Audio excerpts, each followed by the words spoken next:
Okay.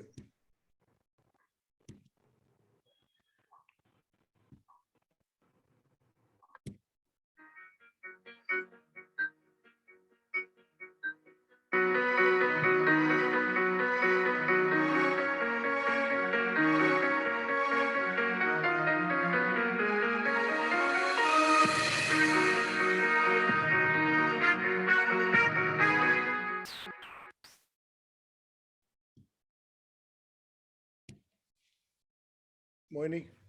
Yes. So good evening, everybody. Welcome to another session of the book club. We have a particularly interesting book. I think a book that we all respect. You know, Salman Rushdie was a game changer. I'm sure you'll all agree with me. He put Indian writers writing in English on the world map.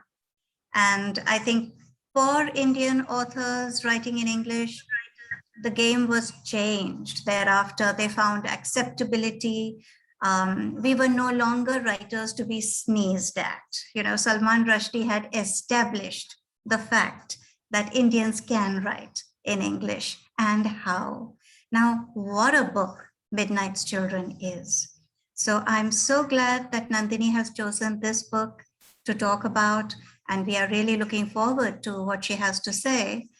Nandini Sen teaches at Delhi University. And Nandini, welcome. We're so happy to have you here. We were just talking and I discovered that she was a student at IP College, Delhi University in her student days. And now she's teaching in the university at Bharati College. Nandini, over to you. You need to unmute yourself. Thank you so much, ma'am, and hello to everyone here at Gyanadar. So I have this brief presentation, and if you think it's not brief, feel free to stop me. This is a standard joke that I crack is that when any of us teachers start to talk, we talk for 45 minutes because that's how long our classes are. So, if you think it's just going on and on, then please feel free to stop me.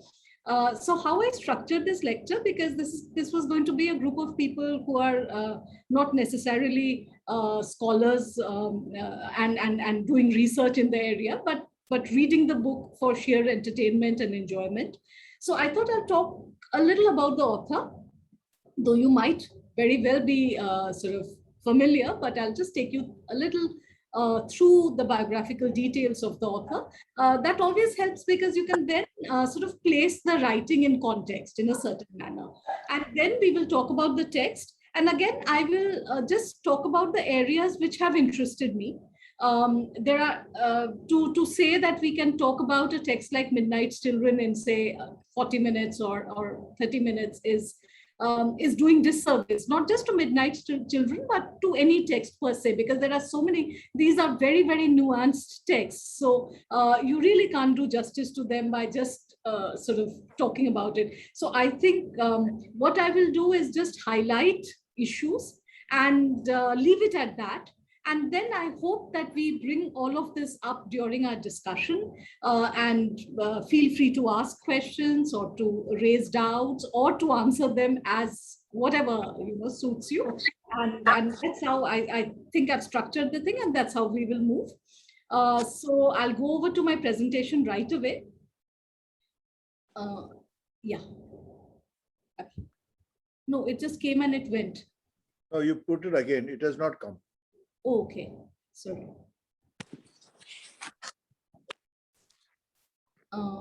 Share screen.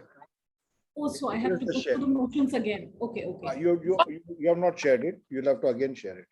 Okay, just give me. Minimize your screen and then again press share. Yeah, now it's come. Perfect. Now it's come? Yeah. And perfect. then I have to also do that. No, nothing. You're perfect. This is perfect. Okay. Yeah. So I'll just minimize our screen here. Yeah. So yeah. So I've called it a tryst with the subcontinent's destiny. The irony or whatever that we we may call it, is not lost on anybody, because Nehru talked about a tryst with destiny, and Rushdie takes it up and makes it his own. And what we have is a chutneyfied version that he gives to us, and what becomes eventually Midnight's Children. So I start with one of Rushdie's quotes. There are so many, but this one particularly I found interesting, where he says, "What is freedom of expression? Without freedom to offend, it ceases to exist."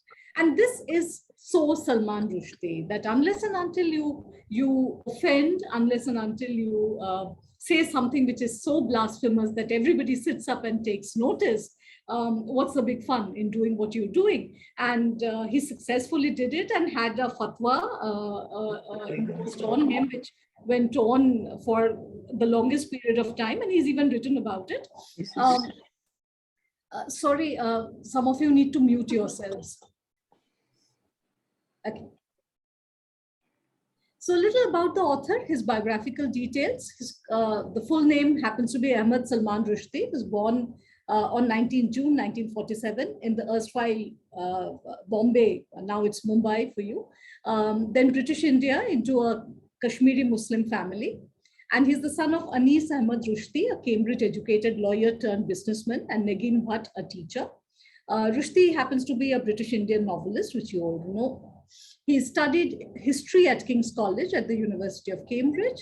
His 88 novel, The Satanic Verses, led to accusations of blasphemy against Islam, forcing him to go into hiding for several years. He was educated at a private school, came from a well-off family, as one can very easily make out. He lived briefly with his family in Pakistan, where his parents had moved in '64. And there he found work as a television writer, but soon returned to England, where for much of the 70s, he worked as a copywriter for an advertising agency. And interestingly, you see all of this coming into his writing, you know, his way with words. You know, the people who work with advertising agencies know how to sell a product by using just the right words. And Rushdie seems to be able to do it. And then, of course, the lived experiences of Pakistan, of Bombay, and eventually in England, but effectively in Midnight's Children, he concentrates on the subcontinent. Well, about his personal life, we all know Rushdie and his very famous wives or partners. He's been married 4 times and has two sons, I think. Yeah, and his third wife was Elizabeth West.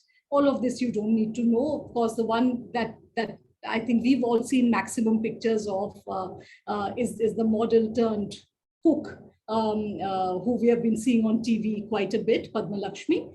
So Rushdie's, you know, he's known as much for his cerebral brilliance as for you know, the absolutely beautiful women that he seems to have as partners. So he makes headlines. The thing that I'm trying to say is that he's one man who seriously makes headlines as he moves. So a little about his novels. Now he's an incredible writer who's written pretty much for everyone. He's written children's works. He's written Midnight's Children, which we will discuss. And Grimus in '75 is a part science fictional tale. And then, of course, Midnight's Children, which won him the Booker.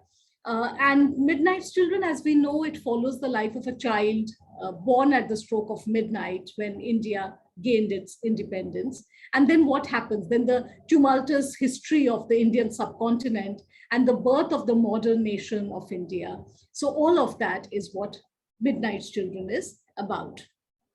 So then he wrote Shame, I think happens to be one of my most favorite works, I think, 1983, where he depicts the political turmoil in Pakistan, basing his characters on Zulfikar Ali Bhutto and General Muhammad Ziaul Haq. And Shame won the France's, I'm not good with French pronunciations, but whatever, Prix du Mueller award, which translates as the best foreign book, and was a close runner-up for the Booker Prize. And then both these works of post-colonial literature are characterized by a style of magic realism. and the immigrant outlook that Rushdie is very conscious of as a member of the Kashmiri diaspora. And then he wrote the non-fictional book about Nicaragua in 1987 called The Jaguar Smile. So you see that he's one man who's written children's books. He's written, some very, very interesting novels. He's written, he comments on the politics of nations very bravely at all given points of time. And he's in fact also been commenting on the Indian situation quite a bit. So he's a political commentator, he's a social commentator, writer. He's worked towards creating screenplays for TV, for cinema. So quite a sort of, a person of many parts, as one would put it. And we've talked about the Satanic Verses, which actually became quite notorious. And it was followed by, again, another favorite of most people, Harun and the Sea of Stories in 1990.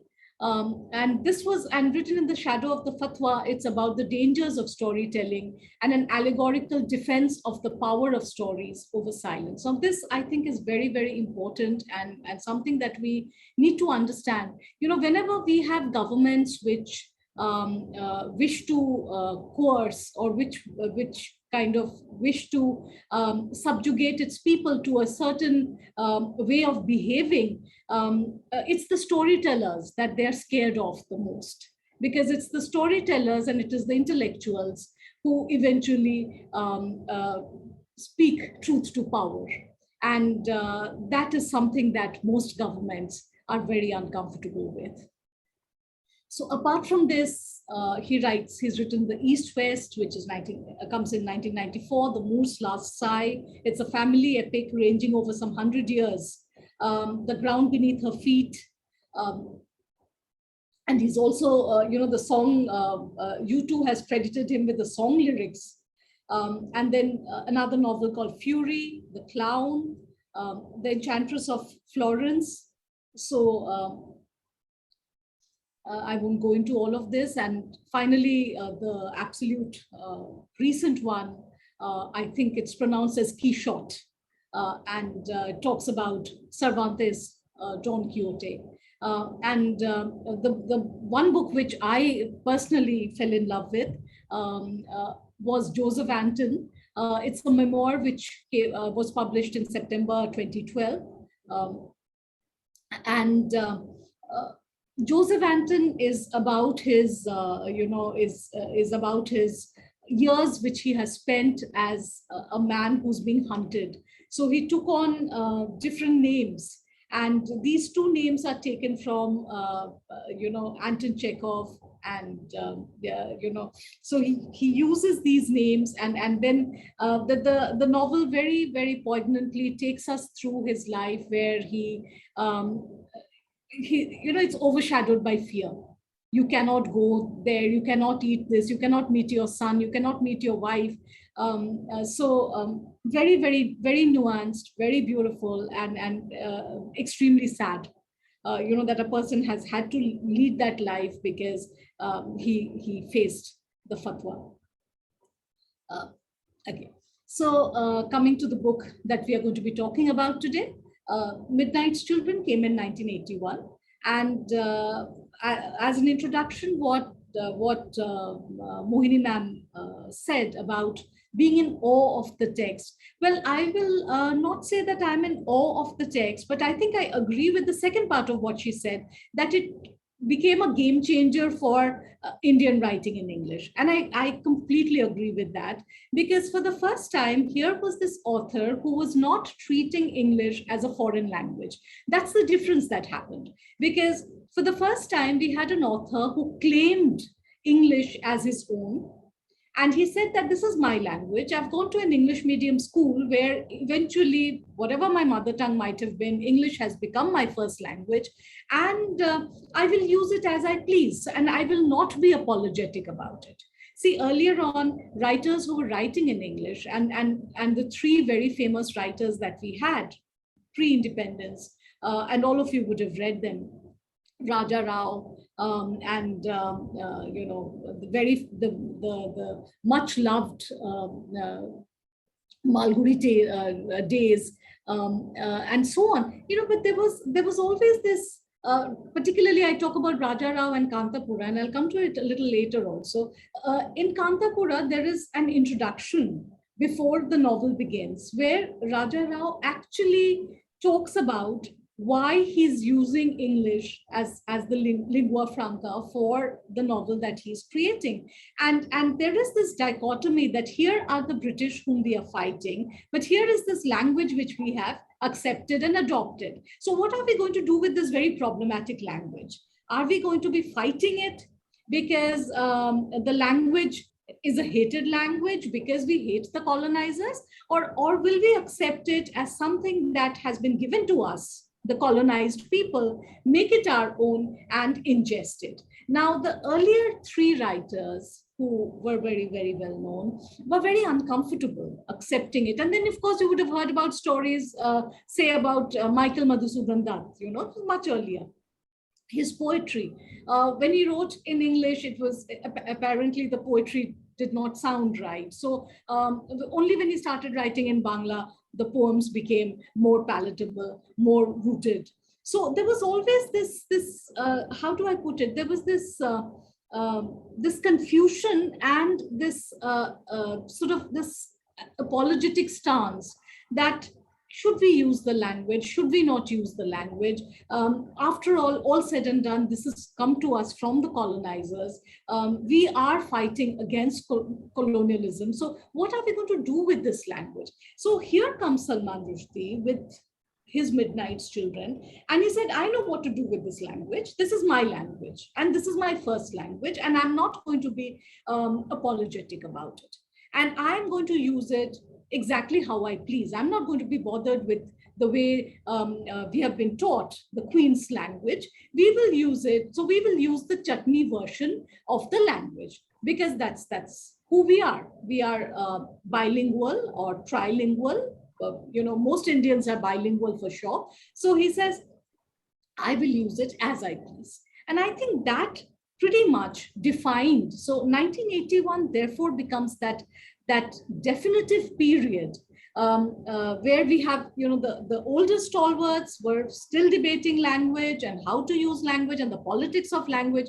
81 onwards, there seems to be this complete, you know, and Rushdie shows the way, acceptance of the fact that, you know, this is our language. And of course, I must also mention that before that, Sahitya Academy, you know, had called English an Indian language, and the Sahitya Academy Award for English had also been constituted. So effectively, English, therefore, officially now, through Midnight's Children, English became an Indian language. You know, what Sahitya Academy did or what the government of India did was on one platform, but what Rushdie did was in another platform. And then the whole concept sort of underwent a change. So Midnight's Children won the Booker Prize, the James Tate Black Memorial Prize in 81, and of course the Booker of Bookers, as you all know, in 1993 and 2008 again, for both the 25th and the 40th anniversary. So it's the tale of Salim Sinai, is an individual born at an exact instant of India's independence. It's the story of post-colonial India. And through the text, I think what mesmerizes us is how it is allegorical and literal at the very same time. So every political happening is mentioned, and it is done in such a way that it becomes nuanced. And the technique that Rushdie is using in this in order to narrate this story is called magic realism or magical realism. So I'll describe it a little later. Oh, it's already here. So magical realism. Now, what do we understand by magical realism? So I will explain it to you in very layperson terms, because I don't want to get into any kind of jargons in order to talk about it. So even as the names tell you, it's magical and it's realism. So it's real life events which are viewed through the prism of magic. Now, one of the best examples of magic realism is 100 Years of Solitude by Marquez. Marquez uses it not just in 100 Years of Solitude, he uses it in Chronicle of a Death Foretold, he uses it liberally. Now, what do you do and why do you use magic realism? Now, one of the obvious reasons which I see is because if you are stark, real, what Plato talks about in terms of life being a mirror. So you depict the reality and you depict it in all its all its vagaries exactly how it is. The one thing that is definitely going to happen to you, particularly if you're commenting on political events, is that you're going to be thrown into jail for the rest of your life. And we have so many examples of it all along, So one of the ways of commenting on politics and yet keeping that distance between the reader and the political event, where you recognize the political event, but you do not say that, okay, this is it because it's been tempered with magic. So the ways that magic realism is used is, there's this back and forth in narrative that keeps happening. So while you know the event, you recognize the event, but the storytelling is going to be in a back and forth manner. The second thing that magic realism will do is, create this world of magic, as it were, and sort of interpolate the real events with the magic. And that helped Marquez because he lived in very traumatic times and he commented on the government all along, but he chose to use magic realism as the trope for his narration. And Rushdie does pretty much the same. So it's characterized by an equal acceptance of the ordinary and the extraordinary, and the ordinary and extraordinary merge. It's part autobiographical. I will not call it an autobiography entirely.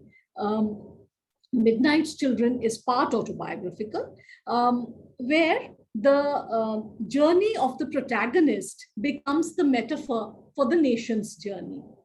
And another thing which Rushdie does, and he continues to do it, not just in Midnight's Children, but you will see glimpses of it in his other creative works as well, where he's making a case for personal and oral histories. Now, what do I mean by personal and oral history? What I mean is, you have your written history, you have your the history, the way we studied it when we were in school, where we were told on this particular date, this happened, on that particular date, that happened. One of the post-colonial concerns has been, not so much maybe from India, but let's say from Africa, where things were not written down. Because there was no concept of writing down history per se. But that does not mean that it was uncivilized or that civilization did not exist. But when the colonizers came, they took it upon themselves, they called it the white man's burden. They took it upon themselves to civilize, quote unquote, the masses. And they also thought to give places names. And they also thought that the history began after they came. So a certain kind of historicization. Writer after writer, mostly from Africa, mostly from Latin America, have completely rebelled against this kind of a depiction by saying that our history does not begin with you. It's just that you have not been able, we've existed since time immemorial. You read Pablo Neruda, you read Marquez, so they say our history goes back to the seas, our history goes back to that point of time when the sky meets the sea. So it's basically saying that it goes back to time immemorial. And who on earth are you who do not understand what we are about to come and tell us that we didn't have any history, because you believe in a certain kind of historicization, which is a written down document. And obviously, like you all know, history is what the historian does with that history. So Rushdie now comes and says that my personal history, and many of you might be from families which were displaced during Pakistan, partition. So we all have these family histories where our dadi nanis have told us stories that hamare saath aisa hua tha, hamare saath waisa hua tha. But we do not find mentions of those in the written down historical versions. So what Rushdie is doing is he's saying those versions of our dadi nani stories, of our own stories, of our lived experiences, of their lived experiences are as much history as what you find in the history book. So a case is being made very strongly for personal and for oral histories. There are autobiographical elements, as I told you. So Salman, Salim, and these are a few very obvious ones. Like when Salman was a child, the family lived in a colonialist estate called the Windsor Villa. You find mentions of those. Salman also had a nanny who was called Mary. Rushdie was believed that, so he believed that he was the center of the universe, as does Salim. And being an only son and being an elder child, eldest child in a middle class family, it's bound to happen. So you do have, and again, why not have that? Because that's who you are. That's why I began the talk with situating the author, in the historical sense. Because once you know who's telling you the story in a certain manner, is when you can also relate what events were happening at that point of time and what is that story all about. So what is the story about, in case you've not read it? In case you've read it, then this might be a bit of a repetition for you. So it begins with the Sinai family, particularly with the events leading up to India's independence and the partition. Salim is born precisely at midnight, 15th August 47, therefore exactly as old as independent India. And he later discovers that all the children born in India between 12 a.m. and 1 a.m. on that date are imbued with special powers. Salim uses his telepathic powers, assembles a midnight children's conference, reflective of the issues India faced in its early statehood concerning the cultural, linguistic, religious, and political differences.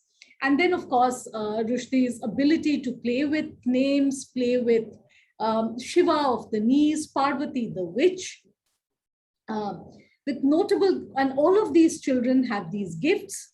They come together and then they realize, and then the story moves with them realizing what their gifts are and their inability to put those gifts. See, one of the biggest tragedies, if I can use the word tragedy, not in the Aristotelian manner maybe, but generally in the loose term that we use tragedy in. So when I talk tragedy, one of the biggest tragedies I think in Midnight's Children is it's as if the womb has been tied and the baby is not allowed to be born, or the talents are all there, the gifts are all there, but the gifts are not allowed to be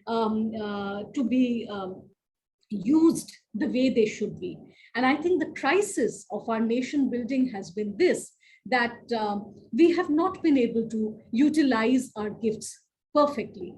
And the reason why the nation building has been patchy, somewhat disfigured, Mahashweta Devi has been talking about it, lots of writers have been talking about it, and it continues. The fact that we have now been free for good 70 odd years, but the India of the dreams, the India that one had thought we would be, or say someone like Tagore had talked about, where the mind is without fear and the head is held high, well, where is that India?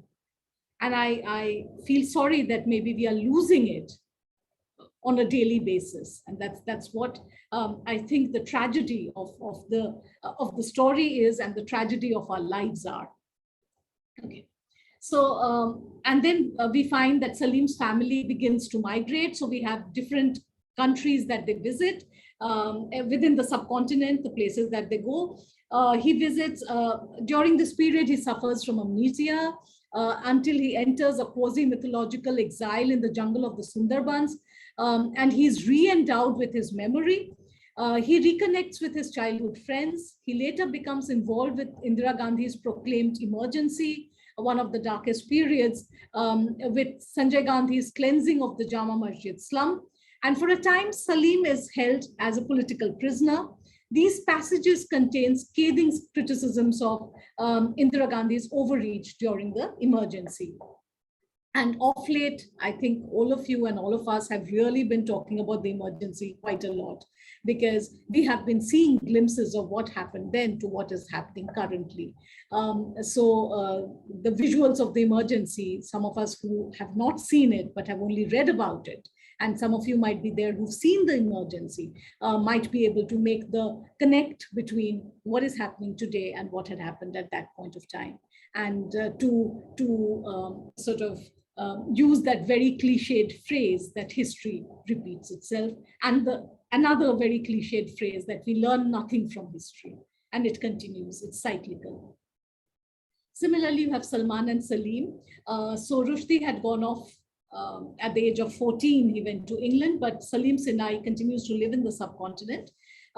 His Indianness is a function of Rushdie's Britishness. So this is also something that we need to understand, that Rushdie is all said and done a diasporic writer. So though he talks about the subcontinent, he's talking about the subcontinent with the eyes of an outsider.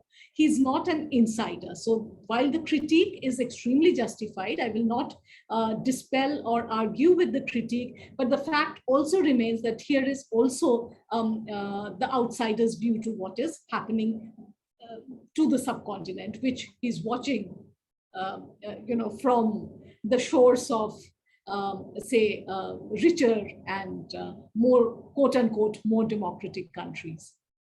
Of course, all that is debatable. I've already talked about, so the previous political novels that we saw was R.K. Narayan's Waiting for the Mahatma in 1955, Raja Rao's Kantapura I talked about.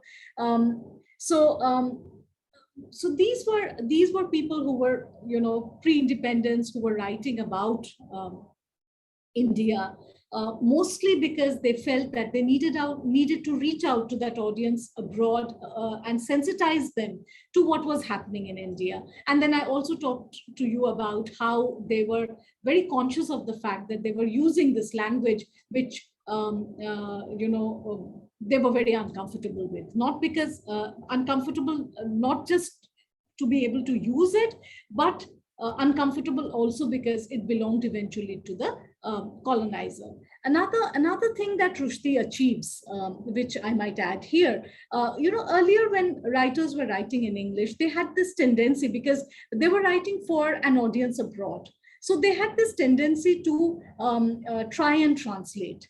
So, let's say they would have something like somebody's eating a samosa. Now the samosa would be translated as a triangular object with potato filling and a fried triangular object with potato filling, something which, say, an Indian reader like me would really wonder what is a triangular potato filled object. It would make more sense if we just call it a samosa. Now, that was the other change that happened when people like Rushdie started writing. They said, we are not going to be translating for the benefit of the foreigners. We are going to be using words which we are comfortable with. Let them, if they wish to know, find out what these are, because otherwise you lose otherwise the crunchiness of the samosa is lost when you're really trying to figure, try and translate a golgappa or try and translate a samosa. They will never sound the same. And of course, then there are so many words which can't even be translated. Try and translate a word like jhoota, ye khana jhoota ho gaya. Jhoota ho gaya, how do you say it? So how do you translate it? Because, the nuance, you can say that it became dirty, but dirty is not jhoota. So translation also is not just translating a word, it's translating of a culture. And that is something that Rushdie and then writers after him who took it upon themselves to sort of not want to translate culture and let the West or whoever else was reading the work to translate it by themselves. I've already talked about oral histories, but I'll talk a little bit more. So autobiography as history. Salim's personal story becomes inextricably linked to the story of India. various narrative devices used to establish this connection, timing and circumstances of births used as very powerful metaphors, traits of individuals which are matched with the nation, and then of course the various historical events which are linked with Salim's friends and his family. So every historical event, so this is something that I think we can understand it in a very simple and fairly simplistic manner. When any tragic or any happy event happens, there is always that personal take to it, where you would say, Acha, this was happening at that point of time and I was doing this. Now that becomes very, very, you would have seen it when we do that storytelling, we invariably insert ourselves into the story. So when this was happening, I was doing this. When that particular thing happened, this is how this university reacted, or this is how my friends reacted. So what Rushdie is doing is he's saying these stories, these personal histories, these informations are just as valid, if not more valid, than what we find in history books. So these, to me, are some of the greatest takeaways that one has from the Midnight's Children, which eventually is taken further by several Indian authors writing in English and other authors as well. I'll quote a little from the text to sort of show you what is it that I'm talking about. I have been mysteriously handcuffed to history. My destinies indissolubly chained to those of my country, but that's not all. 1,000 other children born at the same instant represent India's post-independence generation and the power that it had. So I'll read out a little more from the text. I'm quoting here from the text. I am the sum total of everything that went before me, of all I have seen done, of everything done to me. I'm everyone, everything whose being in the world was affected by mine. I'm anything that happens after I'm gone, which would not have happened if I had not come. Building up the historicity. It's like what we say, what my grandmother did, what my mother did, and what I do will impact my girl. So, it's a generational thing. So every generation makes its sacrifices, making lives easier for the next generation or making lives difficult for the next generation, depending on the steps that you're taking. But you have to remember that there is that, these are the stairways that one climbs to get to wherever that one is going. So if college education was very comfortable for me, I had a grandmother who was not allowed to go to college because ladies from a good Bengali family, do not go and sit with boys in a college. So a home tutor could be called, but she was not allowed to go to college. So you have those discriminations that were faced, the fights, therefore, or the trauma that they went through, and therefore the fight that they put up in order to make the next generation stronger, and that continues. And that Rushdie maintains very strongly is the history that he believes in and talks about. Again, another quote, memory is truth because memory has its own special kind. It selects, eliminates, alters, exaggerates, minimizes, glorifies, vilifies also.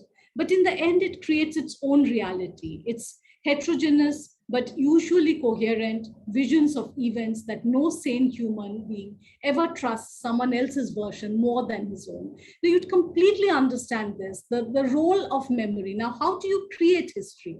History is created by memory. So if you talk to your Dadi Nani about the partition, invariably, see, nobody is going to say that, the states were formed and log alag ho gaye or something. They're going to say, my family, hum yahan pe rehte the aur hamare saath ye hua aur mere saath. Eventually it becomes my story. This is how things happened. Not just the partition, the demolition of the Babri Masjid, any incident, any event in history that has been traumatic or that has been good. I used to have a grandfather who remembered, he continued to talk about how, that day when Nehru was speaking his, India's tryst with destiny, they all stayed up, and then the celebrations that they had, and, trying to tune the radio that they could hear the Prime Minister's lecture, and the thrill that they experienced, and the food that was cooked in order to celebrate. And he said, I remember him recounting this, that nobody slept that night. There was so much happiness, there was so much excitement. So those are your personal histories, where you put yourself there, your family, your children, your parents, what were they doing? And that's what Shruti says, that, those are your oral histories, which make for the creation of the history of the nation. The history of the nation are not the facts that are signed, but the personal sufferings or the personal happinesses that have gone in making of the nation. And then, of course, we answer the bigger question: what is nation and what is nationalism? That's a debate I don't want to get into just now, because that's huge, but it definitely weaves its way in here. What is a nation? Is a nation about its people, or is the nation about the boundaries that it has drawn? And it's another debate for another day. So I won't go into that right away. Okay, so the birth pangs, Salim's child born at midnight of the day when the emergency was imposed. Parvati's 13-day labor signifying the 13th day of political turmoil preceding the emergency. And then the nightmarish parallels between the travails of India and the travails of Parvati. Now, the choice of the name Parvati, she's a goddess. In this case, she's a low-caste woman. Then you have, the trauma and the travails of this woman, and her exceedingly long labor pain. And, it just continues like forever. So here was this nation in so much trauma, in so much pain. It's signified by each and every child who was born in that midnight's hour, whose lives were intricately bound to the progress of the new nation. And I will quote again from the text so that you can see how it has been meshed. Come on, Parvati, push, push, push. While Parvati pushed in the ghetto, J.P. Narayan and Morarji Desai were forcing Mrs. Gandhi to push. The Prime Minister was giving birth to a child of her own. Suspension of civil rights, the censorship of the press, the armored units on special alert, the arrest of subversive elements. I've quoted from the text. I quote again, I've watched the mountains being born. I've seen emperors die. I saw that Isa, that Christ, when he came to Kashmir. Smile, smile, it is your history I'm keeping in my head. So the history, so religion, people, language, politics, everything is intertwined. One cannot survive without the other. How religion is used to traumatize people, to separate people, to put wedges between people. We've seen the divide and rule policy, and they never grow old. They're practiced at all points of time. And then, of course, the Kashmir story. And then, of course, Delhi, Kashmir, Pakistan. We know that the history of the subcontinent has been full of trauma. It's an unending trauma, so to say. Okay, so about the personal history, he shows the history's momentous, often violent events as having trivial causes linked to the family and friends. What are the things that he's talking about? The language riots that happened in Bombay, the emergency, murder of Homi Katrak by the husband of Leela Sabarmati, that Nanavati case, theft of the prophet's hair, all of that is mentioned. This all I've talked about, how the family members are friends, are linked to the historical or the political figures. Salim's uncle Zulfikar is the Pakistani general who helps Ayub Khan seize power. Salim's mother first married to Sheikh Abdullah's right-hand man. Then the usage of magic realism, I've talked about it before, so I'm just going to read through this really.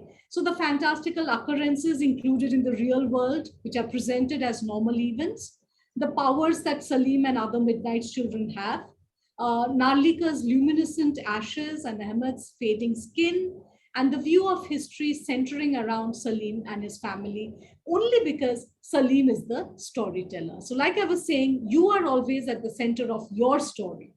So Salim is at the center of Salim's story. And here, no story can be without the religion, the politics, the trauma, the love, the heartbreaks, the whatever that the story is comprised of. And any story that anyone has is very much rooted in where they belong.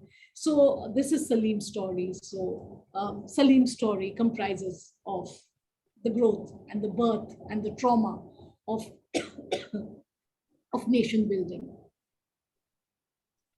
Excuse me. So the troubles of Salim and other Midnight children symbolize the troubles of post-independence India. Rushdie blames the system, and he's not the only one. Several authors have done that. And what did the children with their special powers and abilities do to change the system? Unfortunately, nothing. Does this inaction symbolize our lethargy to carve our own destiny? So here were people with special powers, but the special powers all died with them. What did they do with their special powers? They quarreled, they fought, they were unable to use the power for the betterment of their state.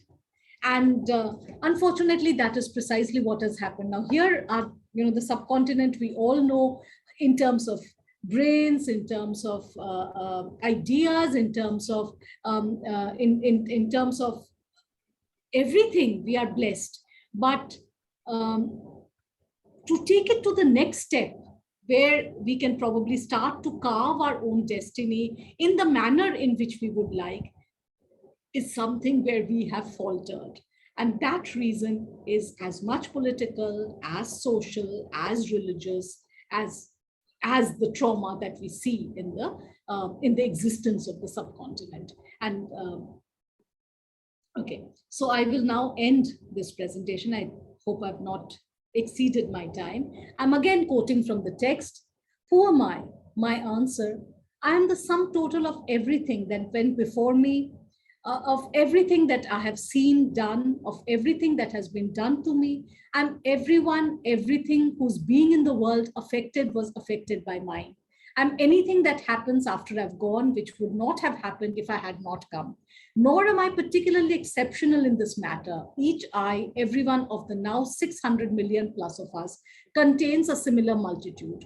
I repeat for the last time, to understand me, you will have to swallow a world. So the entire world exists within each one of us because we are the creators of our own story. And then another one, India, the new myth, a collective fiction in which anything was possible. A fable rivaled only by the two other mighty fantasies, money and God. So I think we are still stuck here. In 47, one would have thought that our ability to progress was, there was nothing that could stop our progress. We were poised, we were a new nation. So many wonderful things could have happened. But then what happened to us was money and God. So religion and avarice. And I think that the twin forces of money and God resulted in what we are today. And the saga continues.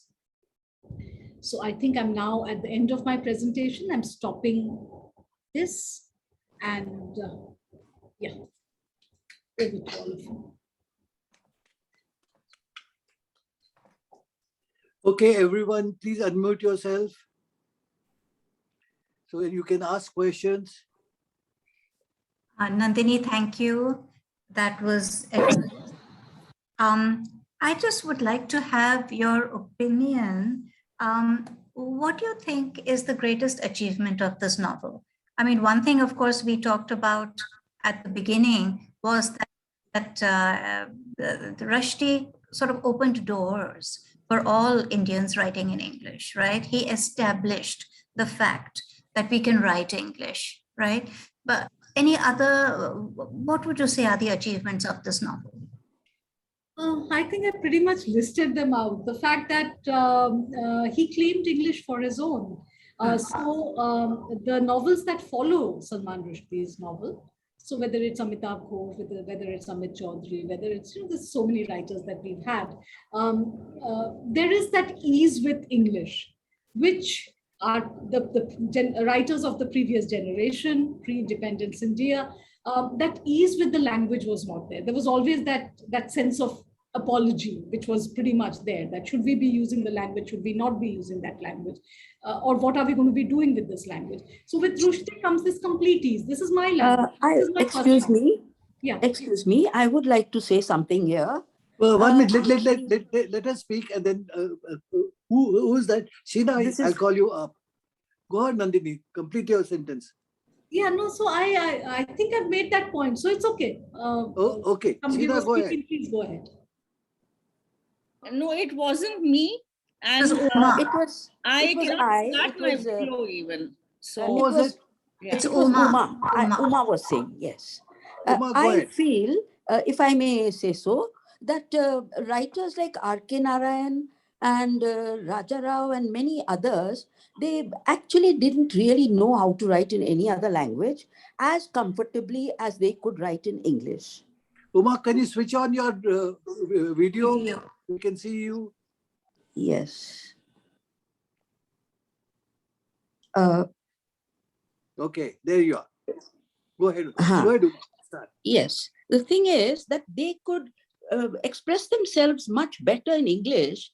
So I think there was no embarrassment or reluctance to express themselves in English for those writers. And before Rushdie, many others had written very well in English. And not only literatures, even people, in science and other history and economics and so many other subjects, they all wrote only in English. And I Ma'am. think Okay. that Rushdie did not really open the door. Maybe he made it more possible for others who were, also knew their regional languages to be more confident about writing in English. Ma'am, couple of things. I don't know or don't think, I won't say don't know, I don't think that English was the only language which Raja Rao and They were most comfortable with it. That's what I said. so, They knew that ma'am, Tamil or Kannada, all these languages Yeah. they knew. so But they if I preferred would, to write in English. ma'am, I would advise you, if you will allow me, I would advise you to read the introduction to Kantapura. And I think you'll get a sense of what I'm talking about. When I say that it's not about their comfort or their ease with the language, which, let's say, Tagore was very comfortable writing in Bengali, but he did his own translations. He wrote just as much in English. And I So give where you the does example. Rushdie open the doors for them in 1981 or earlier than that? And if you'll just let me speak. So, if you read Kantapura, you'll get the sense of what I'm talking about, because there was this sense, there was this hesitance to use a language which was seen as the colonizer's language. So Raja Rao actually writes pages about it as to why is he using English, and you'll get that sense of apology that should I write, should I not write, should I, this is not my language, but I'm writing in it. Why am I writing in it? So there's that sense of, how do I put it? Is this, That comfort or that Can I Is this interrupt? applicable to R.K. Narayan also? I don't Yes, think ma'am. so. Yes, ma'am, it is. It is because Narayan, again, when he created Malgudi and other stories that he wrote, he made it very regional, because just reading Narayan, where it would be placed and so on and so forth. But again, he was torn. In his personal memoirs, he talks about why he chooses to write in English. Should he have written in English, or should he have written in Tamil? So all these writers were plagued with this thought. I'm not saying that they were not able to do it. So you have Sarojini Naidu, you have so many people. You very correctly say that there were so many people who were writing in English. But there was always this sense of, should I be writing in a language? And it's not just Indian authors. I will now speak also, say, for writers from Africa, There's this huge Achebe versus Googie debate, the language debate that happened. So there was always this sort of this sense that should I write in a language which is foreign to me, technically, because this is not my mother tongue, or should I be writing in my mother tongue? And if I write in my mother tongue, who's my audience? If I write in English, then who's my audience? So there was that kind of dichotomy that Okay. Could be. So Nandini, what And- you were saying, Yeah. Nandini, Yeah. I would put it a little wider also. In that sense, if you have noticed that after Midnight's Children, the plethora of English writing novels written in English from India became plentiful. And Yes. everyone said, yes, I can write and I can write. And it came out and it's still going on quite regularly. So this has really changed. I agree with you wholeheartedly there. Also, you know, there's a gentleman called Mahesh Tatani, who's a playwright. He writes only in English. And he was asked by one of these people that, why don't you write in your mother tongue? He says, English is my mother tongue. That's what he had said. And he got away with it. And he's still writing in English. Okay. Moini, any questions? Yeah. Actually, I think the language issue has been pretty much settled. I really did not mean this when I asked you that question. I meant, what do you think is the greatest achievement of this novel as a novel? I mean, do you think it's his use of magic realism? Do you think it's the allegory of the history of India? What would you say, you know, is the prime feature that you admire? Ma'am, difficult to say. I would say all of these. And of course, I love, Rushdie's usage of language. It fascinates me. I just love reading him all the time. So I Yes. think that would differ from person to person, because as a novel, what was its uniqueness? Well, one was, of course, the language. One was the usage of magic realism. One was talking about the politics of the subcontinent in a very nuanced, yet brutal, yet not offensive manner. So, you know, there were so many things that were getting done. Then there was the diasporic angle to the story. Now, could Salim Sinai, let us say, Mumbai bred, Pakistan gone, come back to Delhi guy, could he have written a novel like that? Or this novel could have only come from somebody with an Oxbridge training. You know, there's so many things that one has to look at. So I wouldn't be able to say that one thing that appeals to me, because all of this appeals to All me. of them do. Okay. So I'll just say It one. will vary from person to person. Each person Right. will take something different away from a text. You know, it can't be Okay. one particular thing. Moini, after you, Razak would like to say something. Yes, Go so ahead, I'll just please. say one thing very quickly. What I find, I mean, like you said, everyone will take away something different. What I think is marvelous about Rushdie, I mean, talking about all his writings, is the amazing energy of his prose. My goodness, I mean, it's, you know, it makes you wide-eyed. You know, it just makes you wide-eyed. There's so much energy. It's such a delight to read what he writes. You know, I mean, that's what I find marvelous about Rushdie. Other than the content.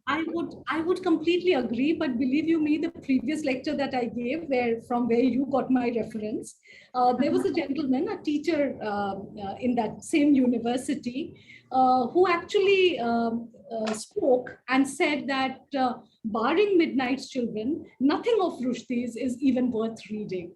And that he just doesn't make any sense one way or the other. And Midnight's Children also became what it became because of the awards that it had won. And so like I said, you know, to each her own. Each You his own, cannot sort of say that, okay, I know. this is. So for me, Razak, please unmute yourself and speak. Yeah, hi Satish, can you hear me? Yes, clearly. Yeah, hi. Okay, so like I said earlier, Satish, because always this particular book club meeting always clashes with some classes that I am doing, but today being Salman Rushdie and Midnight Children, I have sort of, you know, put the other one on mute. So I will come straight away to this, you know, like I read this book, like most of the books that I read, I was like, I think I was in very early age, so I did not get it first time.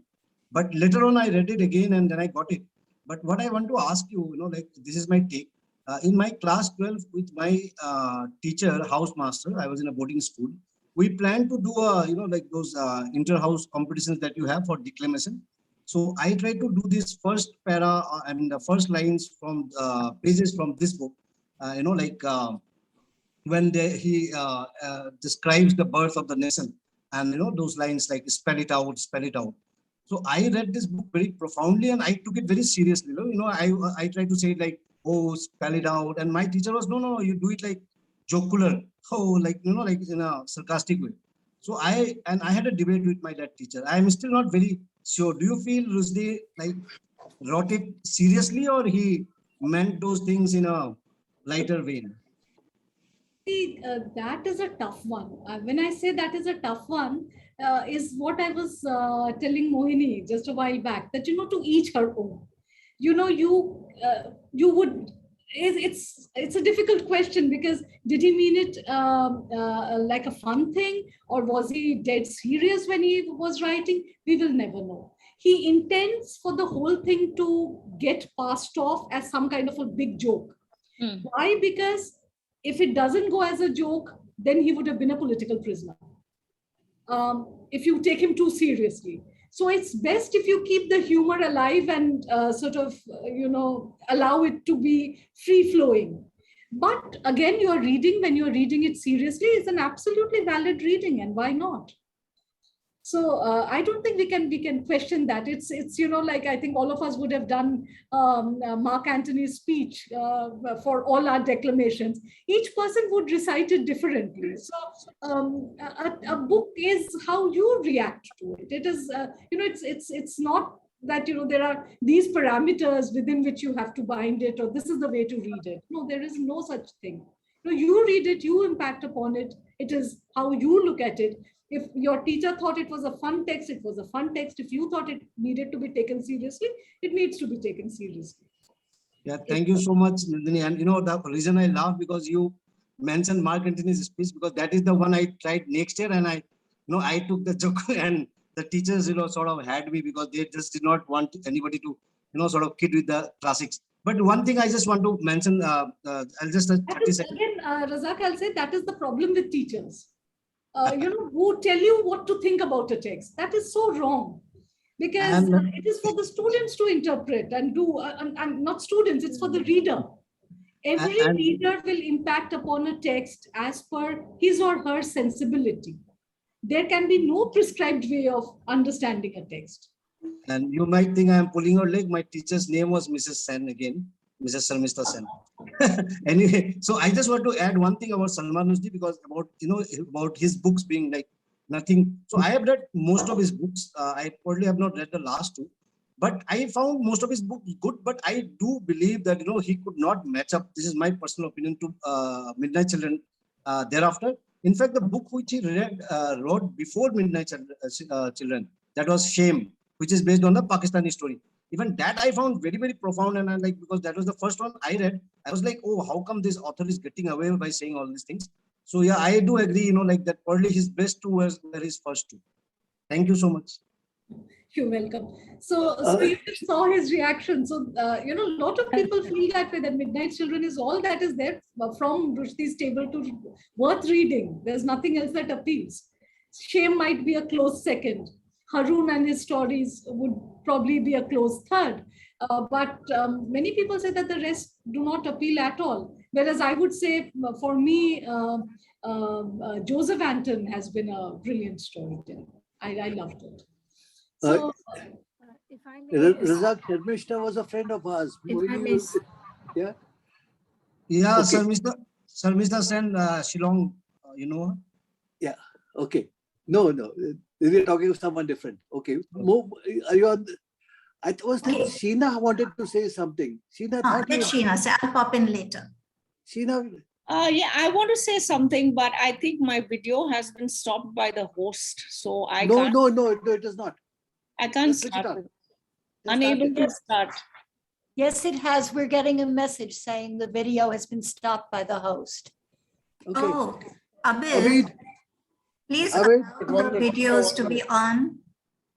You got the all videos to permission be now. on. Okay. Okay, all There you around. are, Sheena. Yes, Go, Go go Sheena. ahead. Am I there? I can't see myself. Yes, I can see you. So Yeah. I mean, this is a brilliant book. It's a masterpiece by a master storyteller. But if he meant it as a joke, Mrs. Gandhi did not think it was very funny. Mrs. Gandhi took him to court, and she did win. And then, unfortunately, she passed away a few months later. But And he changed his story a little. no, he Yes, removed one he line. removed one paragraph, a line about line. Sanjay Gandhi and Feroz Gandhi, and he just, the publishers decided to remove. So I don't know who has the original 1981 version. They would have that. One sentence. Yeah, one if I sentence. remember. Yeah, she took umbrage only against one sentence, which was about her personal life. Because Sanjay Gandhi said that she killed Feroz Gandhi. It caused his heart issues or something like that. And, you know, she didn't care about the rest. She neglected him. Yeah. So that was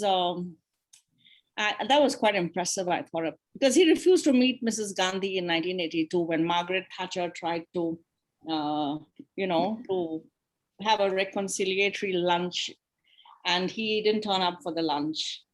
So I think neither did Indira Gandhi. But yeah, so that is the power of the man, I think.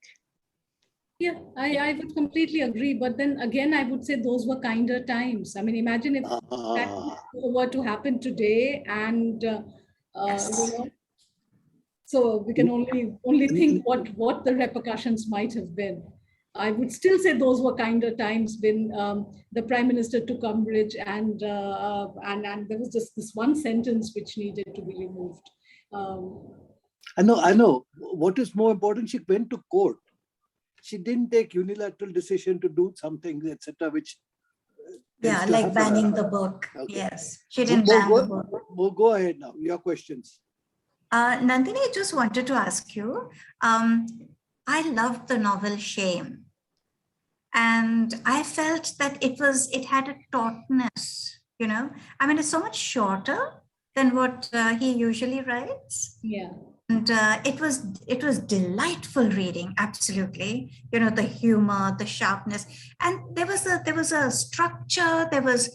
I thought it was more controlled. It was so controlled, and I really enjoyed it. Rushdie can be a little difficult to read, you know. And I remember starting The Moor's Last Sigh and loving it for the first 100 pages, but then it palled, you know, like what I was saying, that the man is in love with language, how beautifully he uses it. It's delightful, but there seemed to be a sameness to that use and to that energy, and it palled after a while. I don't think I ever completed A Moor's Last Sigh. I didn't. Any comment on Shame and why? I would agree that it's you know, very taut, a story very well told, and very poignantly told. You know, something that you could see that was coming from his heart, and very, very poignantly recounted story, and therefore makes for extremely compelling reading. I would also agree when you say that he makes for difficult reading. You never know what the next novel or the next work is going to be, and how easy or how difficult it is going to be to read him, to you know, appreciate or understand him. But that's the kind of writer that he is, and I think. And you're right, he's in love with the language, and I think the ones people like us who enjoy his people like us who enjoy the way he plays with language are the ones who are really drawn to his works. The people who do not enjoy very often tire of this kind of thing. You know, they'd much rather have a simpler thing to read. So, like I keep saying, you know, it always varies. In fact, I have something to say.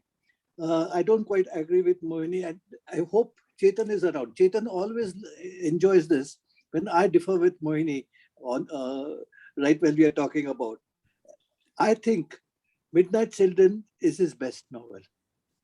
It gave me such a lot of No, hope I agree.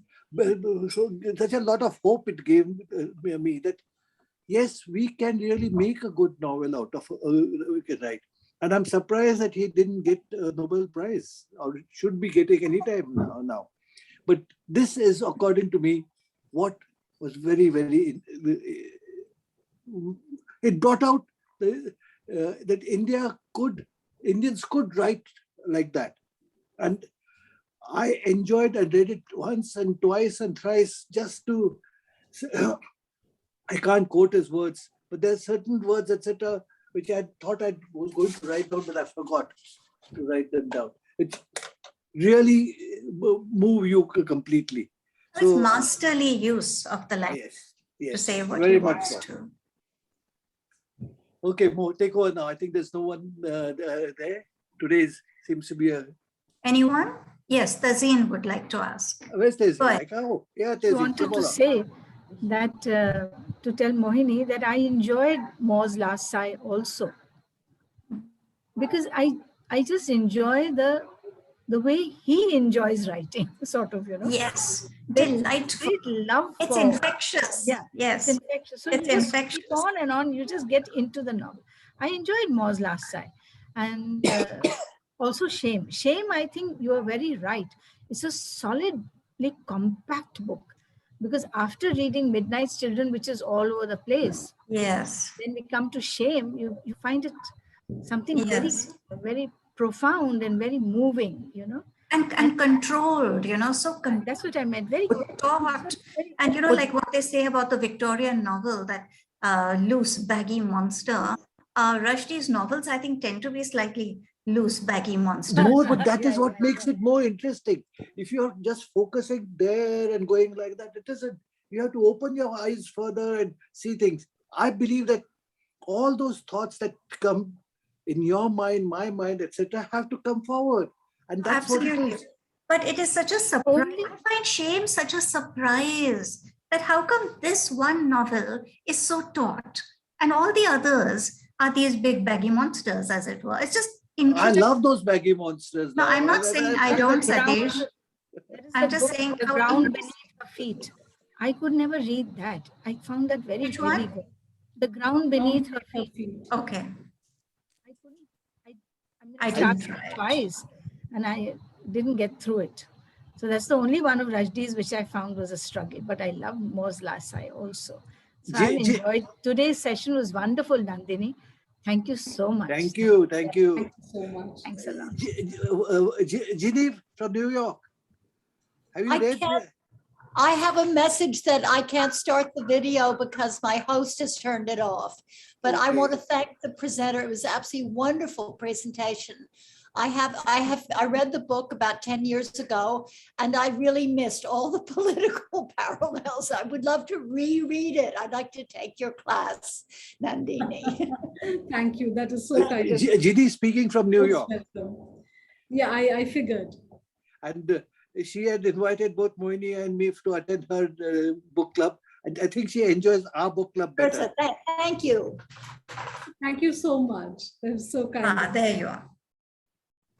Okay. Anyone else? Anyone else present would like to contribute to the discussion? Okay. So, Just to say thank you. Thank you very much, Nandini. Thank you so much. You're kind. Thank you so much. It was great. Thank you. Mohini, take it yeah, away. I think, I mean, without doubt, Salman Rushdie is a writer to look up to. And, I use the word respect. I mean, Midnight's Children is a book that, earns respect.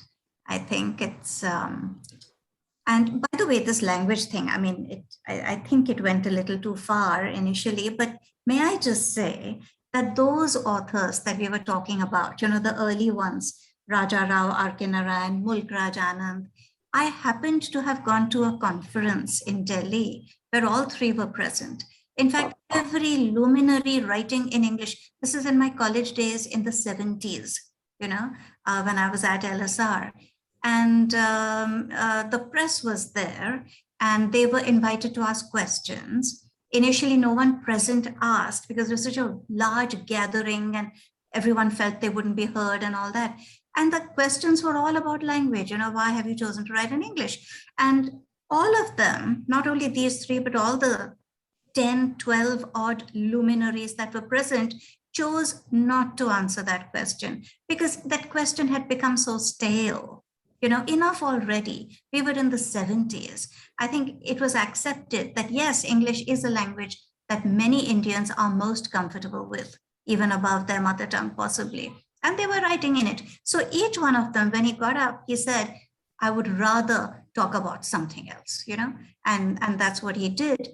So in fact, that is not even what I meant when I raised the language issue. What I meant was that Salman Rushdie showed the world, it's a matter of perception. He showed the world that Indians could write in English, that they were able to use the language. And thereafter, things opened out. It's not that therefore people began to write in English. They were writing, but they gained quicker acceptance in the world market. It wasn't so uphill anymore for them. That's what I meant. So yes, I do believe that Salman Rushdie was a game changer, that his contribution was enormous for all Indian writers who were using the English language. And I think Arundhati Roy is the next, big sound, as it were, that came through soon after Rushdie. So Midnight's Children was 1981, was it? Yeah. And I think Arundhati Roy's novel came in probably 97 or so. So several years later, but I think she is the next luminary. And then of course, there's a sea of them, Amitabh Ghosh and so on and so forth, loads and loads of them. Okay, so Midnight's Children remains a landmark, I think, isn't it? It's a landmark.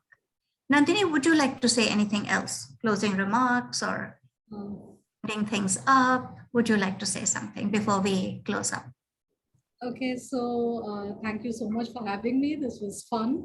And I would again agree with you when you say, and when I teach Indian writing in English, I try very hard here not to appear teachery, but when we actually look at the course, so this is something that we very definitely share with our students, that Midnight's Children is this watershed novel.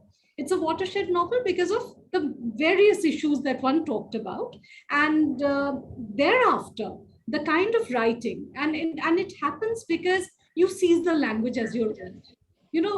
What this gentleman earlier was talking about also, that for Mahesh Dattani to be able to say today that English is my mother tongue and that's all I speak and that's what I do. And I think many of us will have to admit to the fact that, those of us went to convent schools or had a certain kind of an education. We might be bilingual, we might be, in my case, I speak, read and write 3 languages. Many of you might be speaking, reading and writing many more languages. But, I think in English. So if I were to write, I would write in English. I argue in English. I would fight in English. That whole business of the apologia of the past and the seizing of the language and making it your own, and therefore you use it as you wish to use it. So, and the language debate, ma'am, since you were saying that, in the 70s, they said this is passé, let us move on. The language debate has not come to an end. We are forever, it's like a forever war. It continues. If we are not talking about these authors, then there are different authors. Like I was mentioning, Ngugi Thiong'o and Chinua Achebe, that debate is very alive in Africa. Anglophone African literature, again, should we write in English? Should we not write in English? So the debates are not dying down, because fag end of the day, there is this feeling where you cannot forget that this language has come to us from the colonizers. But then again, there is this counter discourse where you say, well, it could have come from wherever it came, but it became our own, and it is my own language. So, that dichotomy is forever there. That said, of course, Midnight's Children is this watershed novel because it like you very correctly said, it opened doors for publishers to look at writing coming from India in a certain manner. It talked about difficult subjects with a certain kind of an ease and a certain kind of condescension, I will say, where the writer could comment and put himself on a higher pedestal even than the politician, where normally it happens the other way around. So here is this writer who's saying, well, I have business, this is my story, I will say it as I wish. By prioritizing and by giving importance to personal histories, where you seize your history and you say, well, this is my history and this is as valid as anything that you have. And I sit on this important chair and I tell you, this is what my world is. You dare contradict it. So that whole irreverence, I will say, came with Midnight's Children.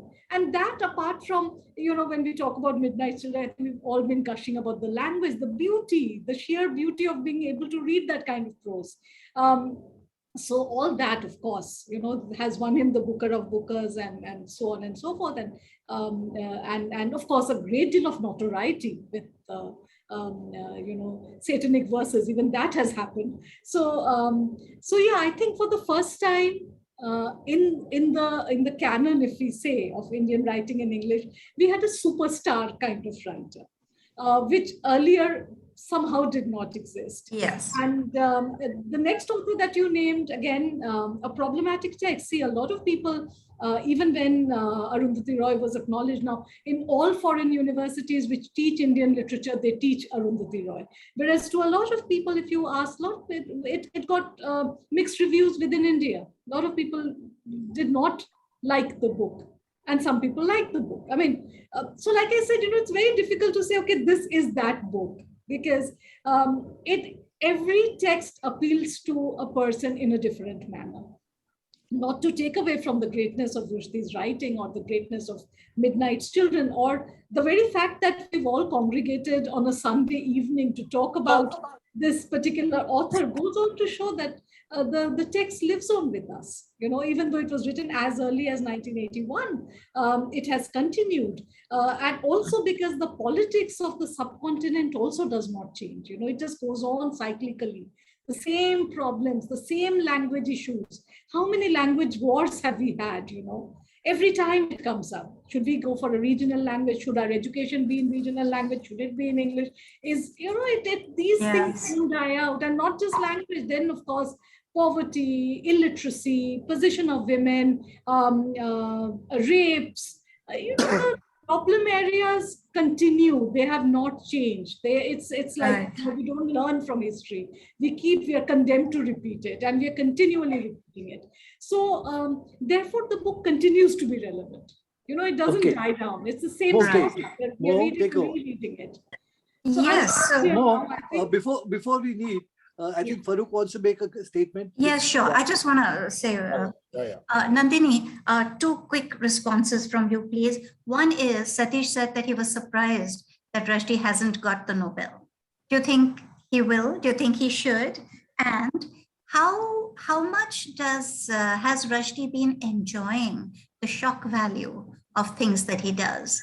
Things like the fatwa being issued against him and all that. I get a distinct feeling that he loves the attention and he thrives with it. I just want your take. Tough ones again, both of them. I don't know. Does he deserve the Nobel? Your guess is as good as mine. Why not? I mean, but then we also know the politics of the Nobel and how it works, and who other people are going to get it. But I think if I have to say, my personal favorite would have been probably Chinua Achebe and Ngugi wa Thiong'o. Now, I think if I had to root for somebody who deserves the Nobel, I would probably say Ngugi wa Thiong'o and not Salman Rushdie. But again, but who's going to ask me before they give me Okay. So I don't even see any point in having that discussion, really. The second part of the thing, does he revel in it? Well, if you read Anton Chekhov, you actually feel sorry for the man, because you feel that that's no way to exist, where you can't meet your son, where you have to keep taking, live with an alias, you have to run from one safe house to the next. It's not a happy space to be in. But that's the textual version. But what we see on page 3, you have Salman Rushdie written large with these fancy women by his side. So like I said, his women, his partners have made just as much news as he himself has. So quite the man, who lives Yeah, in the limelight. he enjoys being. So in he the appears to news. be thoroughly enjoying it. At least the pictures tell us. But the memoirs tell a different story. Okay. What the reality is, or what actually. But if I mean, if we were to put ourselves in the same situation, I don't know. I mean, it's not a very nice thing to have a fatwa issued on you and to have to live under. To have to hide, yes, to Oh, constantly be in I think hiding. we have to close up. Absolutely. It's nearly 8. Okay. Nandini, thank you so much. Excellent session. I knew it would be, and it was indeed. Many, many thanks. Thank you so much for joining us. Thank you so much for having me. Thank you. So let me quickly say what we are coming to next Sunday. So 12th of September, we have Sunita Shetty talking about the book called The Paris Library, which is a true story and quite a strong one. 19th September, we have Runa Mukherjee talking about India in the Persianate age. So that's history. And then 26th September, Shanti Menon, The Ivory Throne by Manu Pillai, which is quite a tome, but Farooq lent it to me. I went through delightfully readable book, amazingly readable. So excellent stuff to look forward to. Thank you very much, everyone who joined us. And all the next Last 3, word. you included, have been Delhi University's people. Correct, Mo? What? I didn't catch it. It's okay. Okay. Okay. On behalf of Gyanadab, I thank Nandini for a wonderful evening, and we all enjoyed today's program. I just need to give a little brief on why we do what we do, and Gyanadab hosts these programs of the book club, Guldasta-e-Urdu, Gyanpedia, and we have the Gyan Ruchi program for women from the Bastis. And we also collect money for Nityasha Foundation, which is our sister organization, where we take care of children with type 1 diabetes. And many of the patrons of book club have been very kind enough to donate to Nityasha Foundation. I'm just putting up this, and we take care of about 150 children now. These two charitable trusts, Nityasha Foundation and Gyanadab, they are run by a group of managing committee members, of which Satish and Moini are also the members of the managing committee. And I'm also putting up these links, which are going to be there in the Facebook recording and in the YouTube recording. So I request anybody who wants to donate, please donate graciously to Nityasha Foundation. What I would like to also inform is that just as we celebrate English literature every Sunday, next week we are celebrating Hindi Divas. Hindi Divas is normally on September 14th, but we are bringing the Hindi Divas program on 11th of September, that is this Saturday. And we'll be felicitating one contemporary Hindi writer, Mrs. Meera Kant. She is a very prolific writer of Hindi plays, Hindi literature, and a lot of articles. She's done a lot of translation work of English into Hindi. And on the Saturday after that, that is on 18th, we are going to bring a Gyanpedia program on birds. So we have Gaurav, who's going to talk about birds. He's a photographer. He goes to all the wildlife sanctuaries who actually have all these birds, migratory birds, regular birds, local birds, and things like that. And he's going to talk to us about what it means to photograph birds. How do you photograph birds? How you find out how the birds are located, and how do you track the birds and things like that. So Gyanpedia, we already done program on the tigers. We have done the program on railways. We have done program on the solar system. So that is on the knowledge part. On the Guldasta-e-Urdu part, we are going to do a program maybe in September on Nasima, which is that program we are doing? The Last Mughal, Bahadur Shah Zafar. So we are going to take the poetry of Bahadur Shah Zafar, and we are going to mix some amount of history of Bahadur Shah Zafar and how he was, harassed by the British, and the beautiful poetry that he brought out, Bahadur Shah Zafar, the Urdu poetry. So these are the 3-4 programs that we are lined up in Gyanadab. And of course, every Sunday we meet for the book club, and doing great. All the programs that we do are now going live on Facebook. They were live on Facebook now. And instantly after this program ends, we'll be putting the recording on all our chat groups and all our book clubs that we throw our invitations to. And many of our programs are there on YouTube. And please go to our website, www.gyanadab.org. I repeat, www.gyanadab.org. And you will find in the archives all the recordings of the book club, all the recordings of our Gyanadab. And if you go on Facebook, you'll find all the recordings of our book club and our programs. Everything is there, and you'll be able to see each and everything. So there's a very good system around book club, the Gyanpedia, the Guldasta Urdu. And thank you very much. And would you like something to add, Moini or Satish? Moini, wind up. Yes, I think we've said everything that is to be said. So thank you everyone who came today. Nandini, especially, my thanks go out to you and everyone who has been present, who has spoken, who has articulated their thoughts, those who have listened and enjoyed the program. We'll see you again next Sunday and Saturday, of course, before that. Thank you very much. Good night. Good night, everyone.